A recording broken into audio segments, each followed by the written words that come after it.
Wizard101 is full of pop culture references. From quest titles to NPC names, you really can't go too long without seeing a reference to a popular historical figure, celebrity, or movie. It's just part of what makes the game such a unique and magical experience. But once in a while, KI will actually break the fourth wall, and not just reference pop culture, but they'll make a reference to an actual real-life player. Think of all the times KI partnered with the Make-A-Wish Foundation to add NPCs of each child's wizard into the game. But you already knew about this. Well, my name's Gladrocker, and I'm going to tell you about some obscure times Wizard101 referenced real-life players that you don't know about. So if you do happen to know any of these, let me know in the comments. Let's begin. In March 2023, KingsIsle introduced a brand new feature into the game, Challenge Mode. This consisted of a select few boss battles from the main questline, getting a separate, more difficult version of them added into the game, to serve as a fun optional challenge for maxed out players. And to make these challenge mode boss fights, well, actually challenging, KI incorporated two main elements. Additional boss cheats, which make consulting the wiki feel like reading a full-length novel. Ugh. And advanced combat rules, meaning you're not allowed to use spells that are marked as no PvP. So no feints. This may seem like a miserable experience, and it certainly is, but these challenge modes come with better rewards than their standard counterparts, as well as brand new badges awarded for completing them, so there's at least a little incentive to try them out. Overall, community reception was pretty positive. Players appreciated being given the option to toggle the game's difficulty to suit their combat style.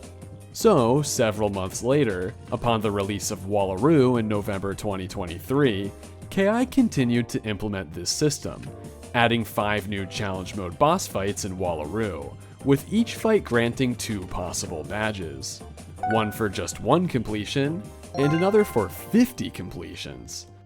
And to top it all off, KI even added an extremely rare cosmetic outfit, the Sneaky Wombat outfit, which is only available to players who completed all 5 Wallaru challenge modes 50 whole times. Talk about an insane flex to have. But here's where it gets interesting. Upon release, the badge for completing the Wallaru Mr. Montgomery challenge mode fight 50 times was originally called Has the Power, which is a direct reference to the boss's dialogue throughout the fight. You do not have that power! You cannot take it from me! You do not have the power! But on May 1st, 2024, KI completely changed this badge's name from Has the Power to Nerfed Storm. Now, to most people, this just seems like some random innocuous name change. KI does stuff like this all the time. Who cares? But turns out, this new badge title is actually a direct reference to Wizard101 content creator liamisavibe. And not just a reference, but the developer's way of mocking Liam for constantly complaining about Storm's low win rate in PvP. No joke. This was confirmed by KI lead designer Ratbeard. For context, Liam's a competitive PvP player, and he's notorious for complaining non-stop about how weak Storm is. In fact, Buff Storm has basically become Liam's catchphrase at this point. So that's right, KI literally changed the name of an existing badge just to make fun of him. It's honestly impressive how Liam's incessant complaining got enough attention from the game staff for them to name a badge after him, even if he's the butt of the joke. Good for you, Liam. Maybe they'll buff Storm for you one day. But that's not the only instance of an in-game badge referencing a real-life player. In my second iceberg video, I discussed the monthly Decathalon event, and just how grueling the initial months of its release were during summer 2019. before KI revamped the system to make it a healthier experience. But even today, the Decathalon is still a grind not meant for casual players, and that's because you're required to hoard tons of expensive treasure cards and spend multiple hours per day inside the tower, if you even want a shot at the leaderboard. So placing in the top 10 is still incredibly impressive and not at all easy to achieve. With that in mind, let's take a look at an interaction that took place on July 28, 2020 in content creator mrdemonaxe's Twitch stream. In his Twitch chat, KI lead designer Ratbeard noticed a viewer by the name of Deckath-Elite and immediately took a liking to his username. Deckath-Elite is a great nickname. I wish I'd thought of it. Can I steal it for a badge? That's a pretty wild request from a KI developer. The viewer himself then replied, "You can," giving Ratbeard permission to do so. So, shortly after this interaction, KI went ahead and created the brand new Deckath-Elite badge, which is awarded for finishing top 10 in all 7 Decathalon events, which again is an incredibly difficult achievement. So difficult that not a single player had yet to obtain it. So, according to the original Twitch viewer Deckath-Elite himself, also known as Brandon Spellcaster in-game, he ended up grinding and obtaining the badge before anyone else, making him the very first player to obtain the very badge that was named after him. What a champ. He also admitted to coming up with the name Deckath-Elite on a whim, because it sounded awesome as he was making a burner Twitch account. I agree with 1 in a million. You get those royalties, man.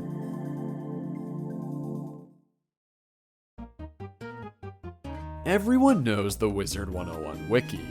It's pretty much impossible to progress throughout the main storyline without consulting the wiki for information on boss cheats. But what you might not know is that this wiki is only a small part of a much larger community fan site, Wizard101 Central. Wizard101 Central's been around since 2009, and aside from its wiki, it's best known for its popular forum. And just by scrolling through various discussions on there, you can see just how strong of a community has been built over the years. It's like one big family over there, with each member respecting and supporting one another. During the early years of the site, one particularly beloved member, Lady Stormrider, was renowned for her kindness, positivity, and generosity. Whenever someone needed a pet hatch or help with a dungeon, Lady Stormrider was always there to lend a helping hand. She was everything you wanted in a fellow community member. On February 10th, 2012, Lady Stormrider passed away. The Wizard101 Central community was shocked and saddened by this news. Players held an in-game funeral service honoring her. So, it came as a heartwarming surprise 2 years later in April 2014 when KingsIsle introduced a brand new mount in the crown shop for a limited time, the Stormrider Hare, in memory of Lady Stormrider. This was actually the first ever permanent mount available as a drop from holiday boss encounters. To this day, if you log on around Easter, you can still get it from farming end-of-world bosses like Lord Nightshade and Crocopatra. And the mount's design wasn't random. Apparently, Lady Stormrider always wanted KI to make a rainbow bunny pet, so they honored her years later by turning her idea into not just a pet, but an actual mount, which I think is really sweet. And upon its release in April 2014, KI partnered with Wizard101 Central to co-host the Everybody Wins raffle, during which, as the name suggests, everyone who entered won a free Stormrider Hare mount, supplied by KI. Unfortunately, very recently, in January 2023, KI stuck this mount back in the crown shop for some reason. I mean, even though it could still be dropped by certain bosses around Easter, it's still a relatively exclusive item with a very special history, so players were disheartened to see KI greedily milking it for crowns. But after receiving backlash in the forums, community manager Spark apologized for the misunderstanding and removed it from the crown shop, so at least KI listened. All in all, it's wholesome to watch KingsIsle use their platform not just for entertainment, but also for making a meaningful impact on the community by honoring members like this. It's moments like these that touch the hearts of millions of players.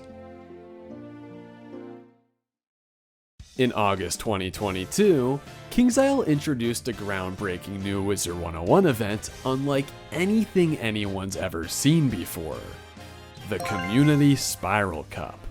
This was a massive community tournament consisting of 4 bi-weekly Wizard101 themed challenges: a theme decoration challenge, an item collection challenge, a speedrunning challenge, and a PvP challenge. The competition ran for nearly 4 whole months, from the initial sign-up period until the end of its final challenge. Clearly, this was an enormous effort on both KI's part and everyone participating. So, to make the experience worthwhile, KI offered a very unique ultimate prize. They would add a brand new custom mount into the game, chosen by the winning community, and based on their color scheme. Now, I wasn't around for this event. But, for example, if I, Gladrocker, did sign up with all of you watching as the Glad Gang, and we won, KI would have probably added like a giant rock mount or something, with a blue and gray color scheme. Man, missed opportunity for a sick mount. Anyway, after nearly 4 straight months of communities battling it out, the overall top-placing community was content creator Goomay and his Goomers. So as promised, KingsIsle added the new utopian sabertooth mount to the crown shop, a mount designed by Goomay's community, using a white and blue color scheme to represent their team's colors during the tournament. This whole event was monumental in Wizard101's history. Never before have individual communities been pitted against each other in a competition to earn such an exclusive reward. It built up so much hype around the game, so you'd think KI would do everything they can to continue making this an annual tradition, right? Well, unfortunately, the game's second Community Spiral Cup in 2023 was a colossal failure. KI's utter lack of effort was very noticeable, as the event was much shorter this time, only lasting less than a month. And once again, KI promised a custom mount for the winning community, but after the tournament was over, they just didn't do it. Sucks to be the winning team that year. Sorry, Shadow Demons. Oh wait, I'm editing this now and turns out KI's finally releasing the Shadow Demons mount, almost a whole year later. Thanks, Ammoplex. And now with one of the main hosts, community manager Kyle Icewielder, laid off, it's unlikely we'll get another Spiral Cup anytime soon. During the spring 2024 update, KingsIsle added several new badge improvements, including a brand new badge leaderboard you can access by talking to Goldcap in the Arcanum, which I'm actually ranked number 5 globally on. That's right, I grind. They also added badge rewards like the gold skeleton keys, badge inspection if you click on a player, and just a ton more badges to the game. Some examples of these brand new badges are Favored by the Emperor for completing every quest in Mushu, Champion of Stars and Tides for completing every quest in Celestia, and Polaris Best World for completing every quest in Polaris. At first glance, this just feels like a random name chosen by KI. But similar to Deckath-Elite, KI didn't come up with this name themselves. And to find out where they got it from, we have to take a look at Reddit. Wizard101 subreddit is like the Wild West. It's equally fun as it is chaotic. This is where Wizard101 memes are born, like the stereotype wolf Stormblade and the spinning player Michael, both of which I covered in my second iceberg video. Well, recently, a new meme was born, and this one's strange.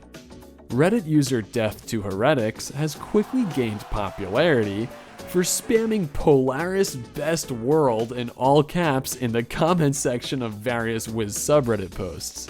And he's been doing this for 2 years. That's crazy. So yeah, KI literally named this badge after him. What a legend. Alright, I think you'll find this final obscure Wizard101 player reference very interesting. And this time, it's not part of a new badge or item like the others in this video. This time, it's part of some official Wizard101 artwork. As you know, every time KI releases a new housing bundle, they release a physical gift card along with it. You could purchase these gift cards at various retail stores, which you'd then redeem online to receive the contents of the bundle. And on all these gift cards, KI slaps some original artwork of a wizard equipped with the bundle's mount in the bundle's house. Let's take a look at the gift card for the Heavenly Palace bundle, which was released in May 2020. Nothing out of the ordinary here, right? Well, the wizard depicted in this artwork is actually based off the profile picture of Potato Wizard, a Wizard101 content creator who was popular around 2020.